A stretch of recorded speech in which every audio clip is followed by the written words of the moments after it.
فاسألوا أهل الذكر إن كنتم لا تعلمون۔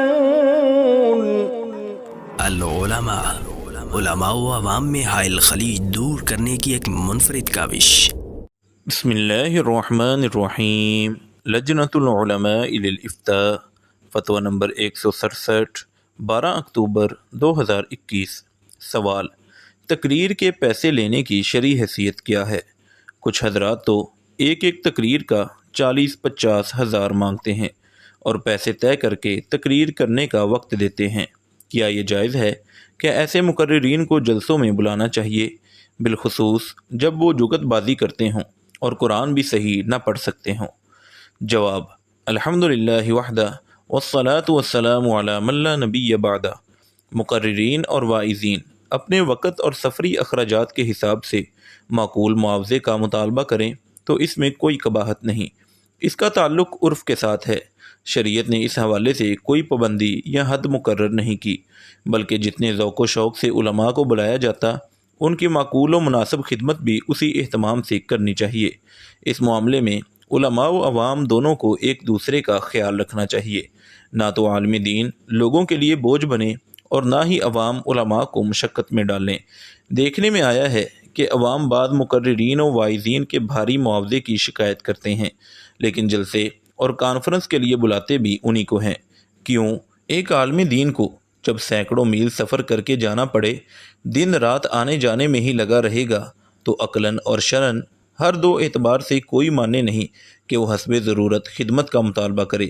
اس کا بالکل آسان حل ہے کہ ہم مشہور و معروف مقررین و واعظین کی بجائے دیگر علماء و خطباء سے استفادہ کریں، جو بآسانی میسر بھی ہوتے ہیں، قریب علاقے سے آ بھی سکتے ہیں اور کم خدمت پر گزارا بھی کر لیتے ہیں۔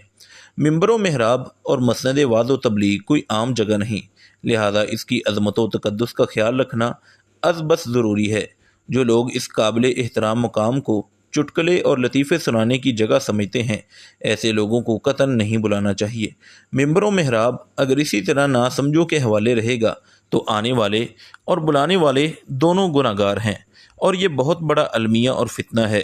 نبی کریم صلی اللہ علیہ وسلم نے ارشاد فرمایا، اللہ تعالیٰ اس طرح علم نہ اٹھائے گا کہ لوگوں کے دلوں سے چھین لے، بلکہ علماء کو اٹھائے گا، یہاں تک کہ جب کوئی عالم نہ رہے گا تو لوگ جاہلوں کو اپنا پیشوا بنا لیں گے، جن سے لوگ سوال کریں گے اور وہ بغیر علم جواب دیں گے، یوں خود بھی گمراہ ہوں گے اور دوسروں کو بھی گمراہ کریں گے۔ صحیح بخاری حدیث نمبر 100، صحیح مسلم حدیث نمبر 2673۔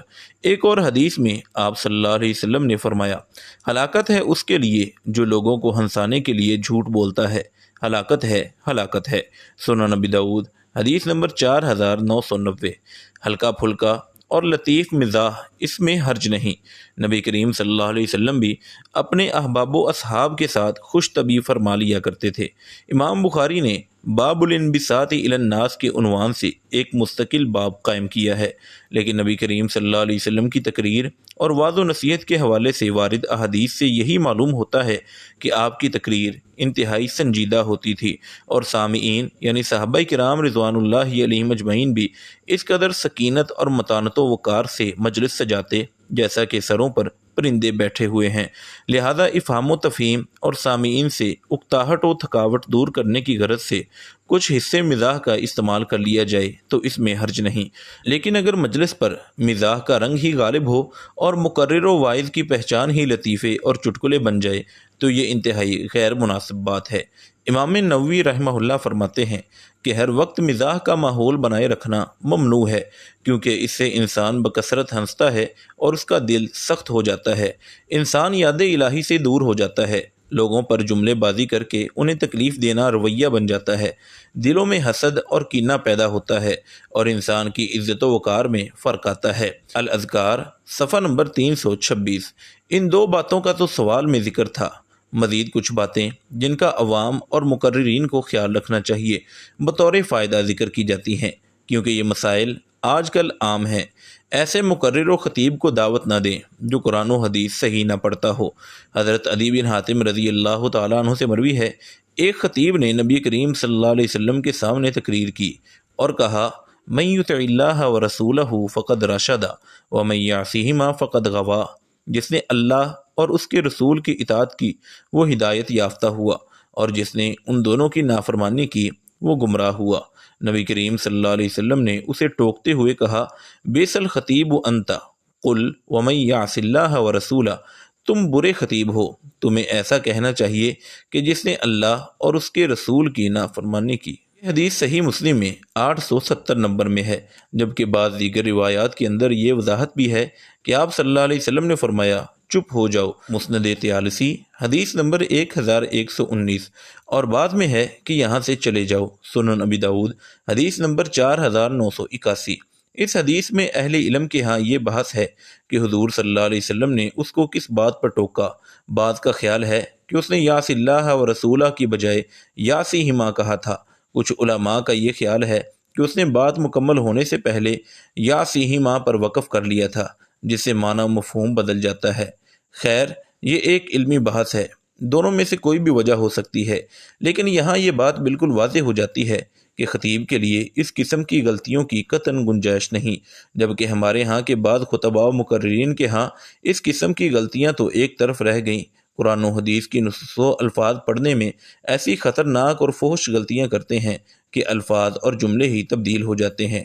قرآن اور حدیث کا نام لے کر ایسی عبارتیں بول جاتے ہیں جن کا قرآن اور حدیث میں کوئی وجود ہی نہیں، بلکہ قرآن و حدیث کے علاوہ بھی مقررین و واعظین کو چاہیے کہ ایسی اصطلاحات اور الفاظ نہ بولیں جن کے تلفظ میں آپ کو مسئلہ ہو سکتا ہے، یا پھر تقریر سے پہلے متعلقہ لوگوں سے تلفظ وغیرہ کی تحقیق کر لیں۔ غلطی سے کوئی بندہ پاک نہیں، لیکن بعض فاش غلطیوں سے سامعین پر بہت برا اثر پڑتا ہے اور دعوت دین کا کام متاثر ہوتا ہے۔ مزید ایسے لوگوں کو بھی ممبر و محراب کی زینت نہ بنایا جائے جن کی شکل و صورت علماء والی نہ ہو، جو مقرر وعدہ خلافی کرتا ہو، جس کے بارے میں معلوم ہو کہ نجی مجالس میں گالم گلوچ اور فحش گوئی کرتا ہے، جو مستند علماء و مشائخ اور بزرگ اہل علم کی تحقیر و تذلیل کرتا ہو، فتنہ پروری اور بے جا اختلاف و تفرقہ کا ذریعہ بنتا ہو، ان سب سے گریز کرنا چاہیے۔ اوپر ہم نے کچھ خامیوں کا ذکر کیا ہے جن سے مقررین کو بچنا چاہیے اور عوام کو ایسے واعظین سے گریز کرنا چاہیے۔ اب ہم کچھ ایسی چیزوں کی نشاندہی بھی کرنا چاہتے ہیں جو کہ جائز و مباح ہیں، لیکن کچھ لوگ لا علمی کی بنا پر انہیں معیوب سمجھتے ہیں۔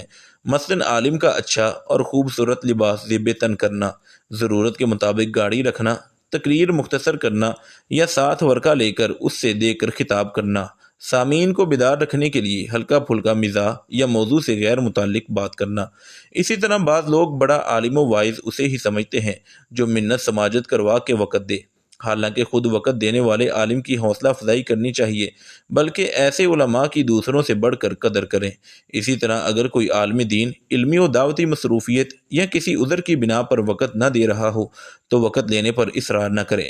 بعض لوگ عالم دین کو ایک خاص وقت دے کر پھر اس کا اضافی وقت بہت ضائع کرواتے ہیں، جس طرح عالم دین کا وعدے خلافی کرنا درست نہیں، اسی طرح میزبان کا عالم کے ساتھ یہ رویہ بھی درست نہیں۔ کانفرنسز اور جلسے جلوس رکھنے سے علاقے میں مسجد و مدرسہ اور جماعت کا تعارف ہوتا ہے، لوگوں کی اصلاح اور ساتھ جڑنے کا امکان بھی ہوتا ہے، لہذا ان کا انعقاد ہونا چاہیے، لیکن اس میں اسراف اور کوتاہیوں سے بچتے ہوئے حسب ضرورت تک محدود رہنے کی کوشش کرنی چاہیے۔ ایک جلسے میں خطباء اور واعظین کی تعداد معقول اور مناسب ہونی چاہیے، ساری رات تقریر کا سلسلہ مناسب نہیں۔ اسی طرح ایک مقرر کو ایک رات میں ایک پروگرام پر اکتفا کرنا چاہیے۔ گھنٹوں بیٹھنے والی عوام مقررین سے کما حقہ مستفید نہیں ہوتی، اور مقررین بھی اس وجہ سے حقوق اللہ اور حقوق العباد میں سے کئی ایک امور میں کوتاہی کا شکار ہو جاتے ہیں۔ وآخر دعوانا ان الحمد للہ رب العالمین۔ مفتیان کرام فضیلت الشیخ ابو محمد عبد الستار حماد حفظہ اللہ، فضیلت الشیخ عبد الحلیم بلال حفظہ اللہ، فضیلت الشیخ جوید اقبال سیالکوٹی حفظہ اللہ، فضیلت الدکتور عبد الرحمن یوسف مدنی حفظہ اللہ، فضیلت الشیخ سعید مجتبی سعیدی حفظہ اللہ، فضیلت الشیخ ابو عدنان محمد منیر قمر حفظہ اللہ، فضیلت الشیخ عبد الرؤوف بن عبد الحنان حفظہ اللہ۔ العلماء، علماء و عوام میں حائل خلیج دور کرنے کی ایک منفرد کاوش۔